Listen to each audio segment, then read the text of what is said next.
Evangelho de Mateus, capítulo de 16, de 13 em diante. Chegando Jesus à região de Cesareia de Filipe, perguntou aos seus discípulos: Quem os outros dizem que o Filho do Homem é?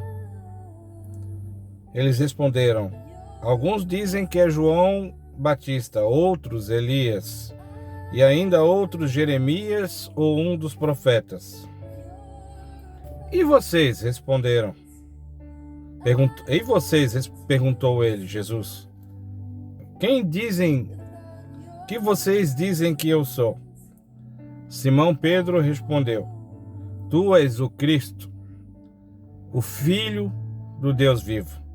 Respondeu Jesus: Feliz é você, Simão, filho de Jonas, porque isto não foi revelado a você por carne ou sangue, mas por meu Pai que está nos céus. Diante desta passagem, algo que se pode observar com muita clareza foi a expressão de Pedro. Ela é uma expressão, de certa forma, bem resumida, mas ela se resume à condição intelectual de Pedro. Tu és o Cristo, ou seja, o Messias, aquele que nós todos, o povo de Israel, estávamos esperando, e é o Filho do Deus vivo.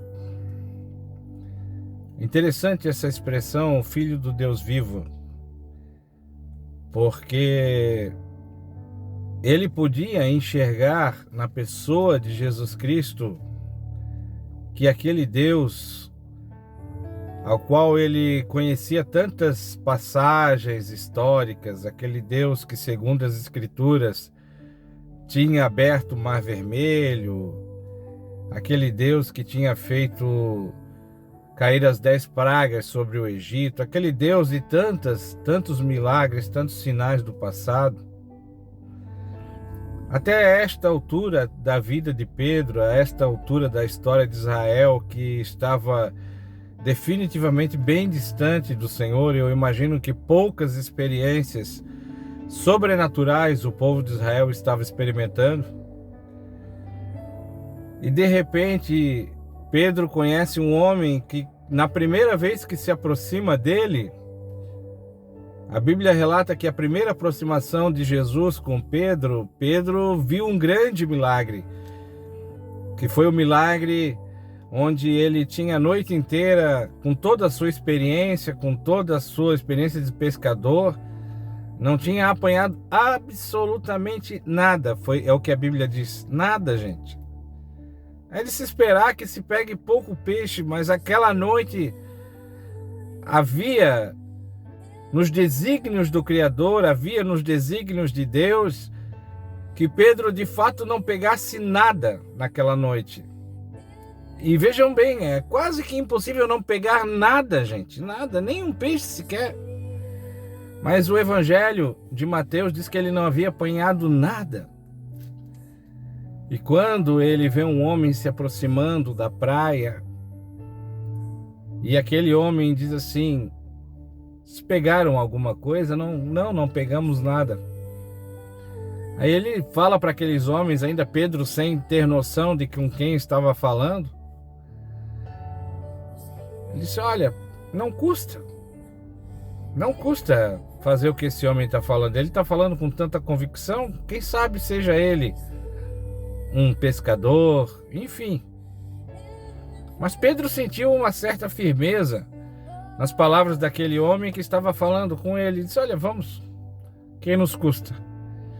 E a palavra fala que eles jogaram a rede do outro lado, fizeram o oposto do que estavam fazendo, do que estavam acostumados a fazer. E imediatamente os peixes vieram na rede. Eu imagino que no sobrenatural de Deus, que não tenha aparecido peixes do nada, mas A natureza, ela é submissa à voz do Criador. Quando o Criador diz para um ser da natureza, faz isso ou faça aquilo, como ele disse para os mar e o vento, que são elementos da natureza, mar, acalma-te, vento, aquieta-te, e imediatamente os elementos da natureza obedecem à voz do seu Criador, porque ele é o detentor e o dono de todas as coisas. A única criatura que não obedece à voz do Criador é justamente o ser humano. Então, até aquele momento, os peixes imaginam que estavam fugindo das redes de Pedro e dos seus amigos, Tiago e João, que eram dois irmãos que o acompanhavam, eram seus sócios. E naquele momento que eles ouvem e resolvem seguir o conselho daquele homem que se apresentava ali na praia, eles imediatamente viram que a rede voltou cheia de peixes. Então, com certeza, eles estavam vendo que ali estava um homem que sabia das coisas, que tinha domínio do que falava e que eles precisavam prestar atenção no que aquele homem estava dizendo. Então, mais esse texto que nós lemos ali fala do Filho do Deus vivo. Então, Pedro, quando no início de sua caminhada com Jesus, bem no início lá, ele já viu um milagre. E ele passou a se dar conta também que Deus, após saber que Jesus era o Filho de Deus, que Jesus era o Messias esperado, ele começa depois a andar com Jesus e ver inúmeros milagres acontecerem.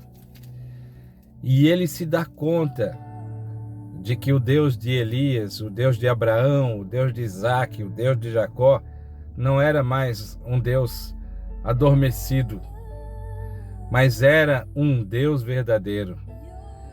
Então, por isso que neste momento ele fala: Tu és o Cristo, o Filho do Deus vivo. E eu pergunto para você, Jesus está vivo para você?